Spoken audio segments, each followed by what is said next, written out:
Ladies and gentlemen, again, I want to thank each and every one of you as we come to the close of our program. But I also want to take an opportunity to discuss purpose. I make clear this is not something that I am paid to do. 1 week before the election, normally the mayoral and the presidential, but things were so tough in terms of gun violence and murders. I actually did 1 week before the gubernatorial last year. The importance is to bring everyone together. I have no political interest at all. I am an advocate for democracy, and I am so excited to see the wonderful candidates we have. I know it's a hard time now, but I also know we're working. There is no doubt, I think everyone who knows me know by my actions, even though I was not a formal part of a campaign, that I am very much for our new upcoming mayor. I'm claiming it already, Sharif Parker.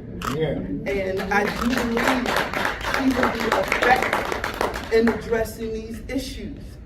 But I also want to make clear that it was not a political move with the decisions that were made in terms of who were brought together today.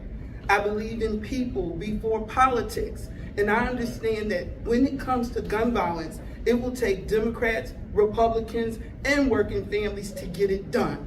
And while I'm so fortunate, many of my dear friends who I grew up with, and I will always be grateful to Senator Sharif Street.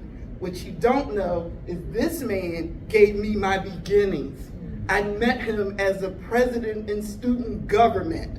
And it was so wild and unbelievable because he was with Al Gore's daughter.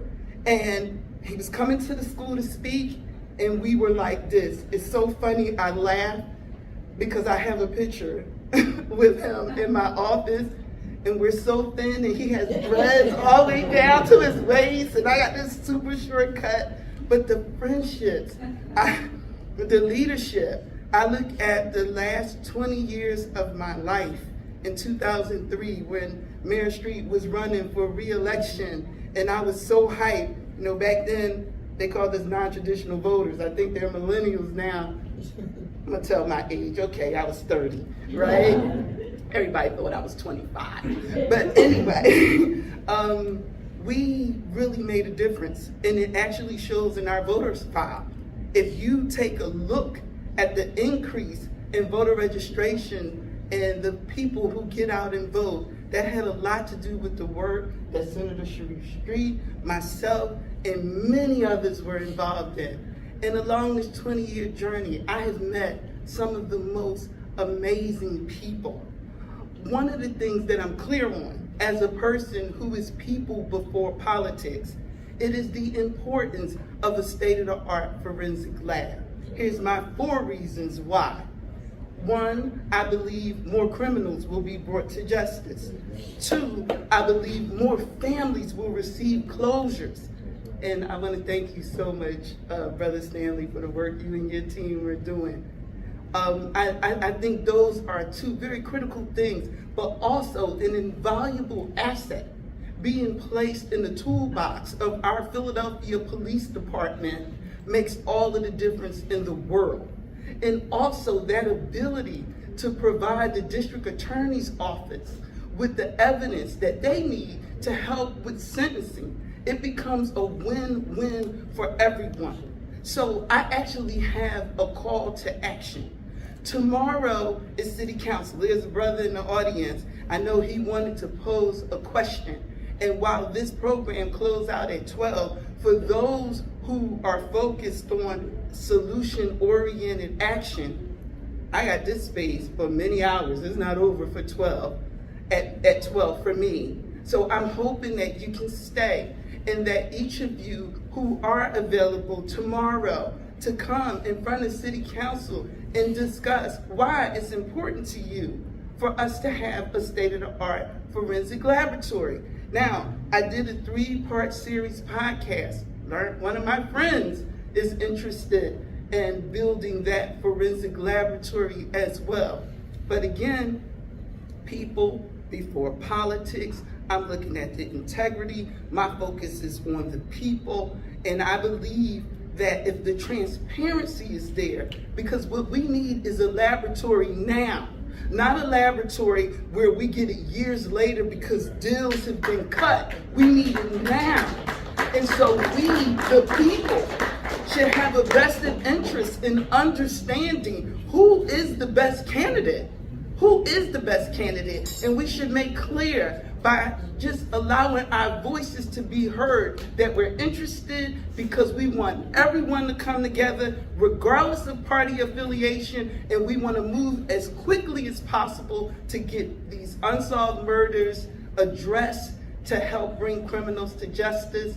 And at this point, I just want to thank everyone, but I needed to be clear on my purpose. So, of course, you know, I need to thank Senator Sharif Street. I need to thank... Can we all give a hand for Keiwana? Yeah.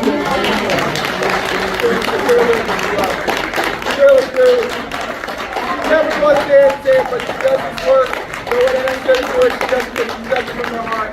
Thank her for the work she's done. And the forensic bank is important.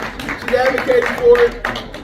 And I want to thank her for stepping up, because you know, she does these programs, she acknowledges the work that so many other people do, but we want to acknowledge the work that she does, because she pulls people together every year, and she does it in a meaningful way. She picks issues that matter. Also want to acknowledge Larry Krasner, who, by the way, advocated to the state to make sure we came up with the money, because we wouldn't have come up with the money if it wasn't for Larry Krasner bringing it to our attention. We beat him up when he's done something wrong. We need to give him credit when he does something right.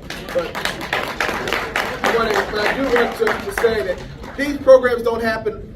They don't happen by osmosis, and they don't happen automatically. Keiwana puts a lot of work. She convenes people. We wanted to keep doing it, so thank you for all you do, Keiwana.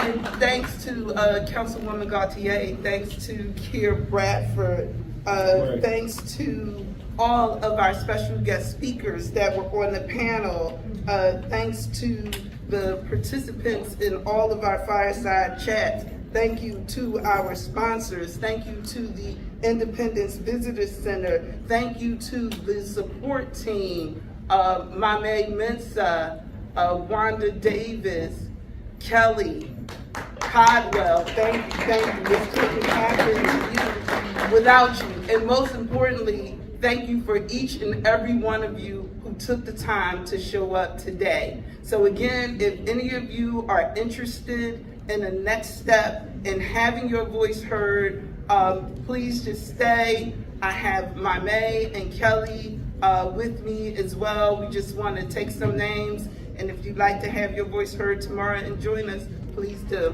Thanks again.